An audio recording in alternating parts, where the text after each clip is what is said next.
हज़रत बिलाल हबशी रदी अल्लाह ताला अन्हु, आप एक ग़ुलाम थे और अरब में ग़ुलामी की ज़िंदगी नहायत ही ज़िल्लत की ज़िंदगी हुआ करती थी। और बंदा ग़ुलाम होने के साथ साथ हबशी भी हो, ये और ज़्यादा ज़िल्लत थी। हज़रत बिलाल हबशी रदी अल्लाह ताला अन्हु अब्दुल्ला बिन जदान के ग़ुलाम थे।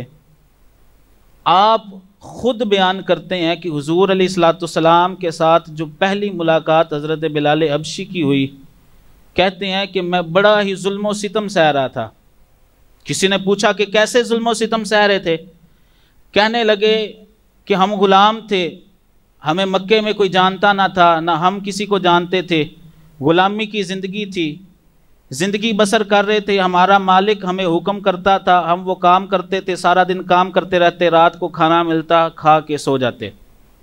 कहने लगे सख्त सर्दी थी और मुझे बड़ा तेज़ बुखार था। मुझे मेरे मालिक ने गंदम पीसने के लिए दी। मैं गंदम पीसने की बजाय सख्त बुखार की वजह से, सख्त सर्दी की वजह से मैंने कंबल ओढ़ा और मैं सो गया।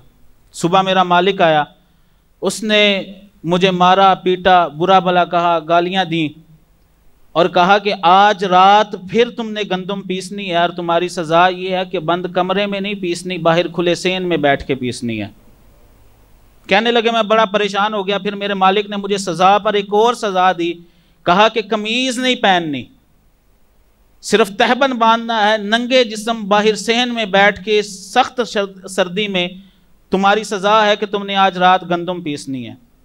कहने लगे मुझे बुखार था, मैं बुखार के आलम में सख्त सर्दी में बाहर खुली हवा में खुले सहन में बैठा, साथ रो रहा था और साथ साथ गंदम पीस रहा था। कहने लगे इतने में मेरे दरवाजे पर दस्तक हुई। मैंने कहा कौन है, अंदर आ जाओ। मालिक पर गुस्सा था लेकिन गुस्सा कहीं निकाल नहीं सकते थे। कहने लगे मैंने जब देखा कि अंदर एक सोनी जुल्फ़ों वाला, सोने मुखड़े वाला एक शख्स तशरीफ़ लाया, मैंने जब उसे देखा तो उसने पूछा कि क्या हुआ, क्यों रोते हो? तो कहने लगे जितना मालिक का गुस्सा था मैंने निकाल दिया। कहा कि ग़ुलामों की ज़िंदगी क्या होती है कि सारी ज़िंदगी ग़ुलामी करनी है, बस हमारा और कोई काम ही नहीं है। कहने लगे जितना गुस्सा था मैंने निकाल दिया। हुज़ूर अलैहिस्सलाम ने जब ये बातें सुनी तो वापस चल दिए। कहने लगे कि जब हुज़ूर अलैहिस्सलाम वापस चले तो मैंने पीछे से आवाज़ दी, बस सुन के जाने लगे हो? दुख हर कोई सुन लेता है, मुदावा कोई नहीं करता। कहते हुज़ूर अलैहिस्सलाम रुके नहीं, चले गए। थोड़ी देर गुजरी, हुज़ूर अलैहिस्सलाम एक गर्म शाल, एक गर्म दूध का प्याला और चंद खजूरें लेकर हज़रत बिलाल हबशी कहते हैं कि फिर मेरे घर में दाखिल हुए। मुझे खजूरें पेश की, मैंने खजूरें खाईं, मुझे दूध पिलाया और मुझे कहा कि कंबल ओढ़ो और सो जाओ। तो कहने लगे मैंने कहा कि मेरे मालिक ने मुझे गंदम पीसने के लिए दी है, अगर मैंने गंदम ना पीसी तो मेरा मालिक मुझे फिर मारेगा, मुझे फिर पीटेगा। तो आपने फरमाया कि तुम सो जाओ, तुम्हारी गंदम आमिना का लाल पीसेगा। हुज़ूर अलैहिस्सलाम ने हज़रत बिलाल हबशी की सारी रात गंदम पीसी। सुबह हुई, हज़रत बिलाल हबशी उठे, हुज़ूर अलैहिस्सलाम ने कोई बात ना की, चले गए। अगला दिन फिर ऐसे ही हुआ, हुज़ूर अलैहिस्सलाम गर्म दूध और खजूरें लेके आए, हज़रत बिलाल हबशी को दी। हज़रत बिलाल हबशी ने दूध पिया, खजूरें खाई, फिर सो गए। हुज़ूर अलैहिस्सलाम सारी रात गंदम पीसते रहे। हाथ की चक्की के साथ बड़ी मुशक्क़त के साथ गंदम पीसी जाती थी। तो फिर तीसरा दिन हुआ, हुज़ूर अलैहिस्सलाम फिर तीसरे दिन आए, हज़रत बिलाल हबशी की गंदम पीसी। सुबह जब जाने लगे तो सैयदना बिलाल हबशी कहते हैं कि मैंने आमिना के लाल के दोनों कदम थाम लिए। मैंने कहा कि मेरी मदद करने वाले, मेरे दुख का मदावा करने वाले, अपना तारुफ तो कराओ, कौन हो? तो हुज़ूर अलैहिस्सलाम ने फरमाया कि मैं अल्लाह का आखिरी नबी और आखिरी रसूल हूँ। हज़रत बिलाल हबशी कहने लगे कि आप वही हैं जिनके बारे में मक्के में शोर है कि आप जादूगर, साहिर और काहिन हैं, मुआज़ल्लाह। तो कहा हाँ मैं वही हूँ जिसके बारे में मक्के के लोग कहते हैं कि मैं जादूगर हूँ। तो हज़रत बिलाल हबशी कहने लगे कि अगर मक्के के लोग आपको जादूगर कहते हैं तो सुन लें, आपका जादू मुझ बिलाल हबशी पर चल गया है। आप अपना कलमा पढ़ाएं और मुझे मुसलमान कर दें। अब हज़रत बिलाल हबशी रदी अल्लाह ताला अन्हु ने कलमा पढ़ा और मुसलमान हो गए। और उस वक्त जो मुसलमान होते थे वो अपना ईमान छुपा के रखते थे, अपना ईमान छुपा के रखते थे। दो वाक़यात ऐसे हुए कि हज़रत बिलाल हबशी रज़ी अल्लाह ताला अन्हु को अपना ईमान ज़ाहिर करना पड़ा, जिसकी वजह से आप बहुत ज़्यादा तकलीफ़ में मुब्तला हो गए। एक वाक़या ये हुआ कि कुफ़ार मक्का को और कुरैश को पता चला कि हज़रत अम्मार बिन यासिर, ये भी पहले मुसलमानों में से हैं, कि हज़रत अम्मार बिन यासिर रज़ी अल्लाह ताला अन्हु मुसलमान हो गए हैं।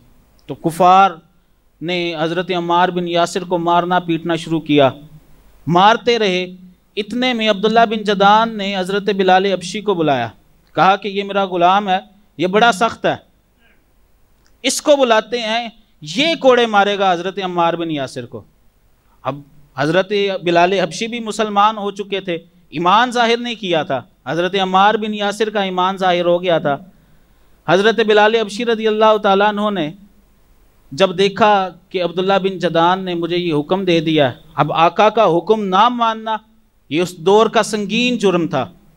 हज़रत बिलाल हबशी रज़ी अल्लाह ताला अन्हु एक नज़र अब्दुल्ला बिन जदान की तरफ देखते हैं, एक नज़र उमैया बिन खल्फ की तरफ देखते हैं, एक नज़र हज़रत अम्मार बिन यासिर की तरफ देखते हैं कि मैं तो फंस गया, अब क्या करूं। तो हज़रत अम्मार बिन यासिर रज़ी अल्लाह ताला अन्हु ने आगे बढ़ के कान में कहा कि बिलाल, कुछ नहीं होता, अपना ईमान ज़ाहिर ना करना, मुझे चंद कोड़े मार दो। हज़रत बिलाल हबशी रज़ी अल्लाह ताला अन्हु ने पहले तो हामी भर ली, लेकिन बाद में जब कोड़ा बुलंद करने लगे, आपने कहा कि नहीं अब्दुल्ला बिन जदान, सुन ले, जो जुर्म इसका है वही जुर्म मैं भी करता हूँ। अगर ये अशहदु अल्ला इलाहा इल्लल्लाह की गवाही देता है तो सुन ले, मैं भी अशहदु अल्ला इलाहा इल्लल्लाह व अशहदु अन्ना मुहम्मदुर रसूलुल्लाह की गवाही देता हूँ। अगर तू इसे तकलीफ़ें दे सकता है तो मैं भी ये तकलीफ़ें बर्दाश्त करने के लिए हाजिर हूँ।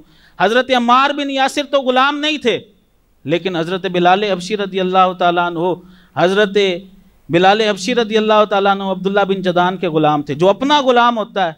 हज़रत अम्मार बिन यासिर को तो छोड़ दिया गया, लेकिन हज़रत बिलाल हबशी रज़ी अल्लाह ताला अन्हु को बड़ी तकलीफ़ें दी गई, बहुत ज़्यादा अज़ियतें दी गई, बहुत ज़्यादा तकलीफ़ें दी गई।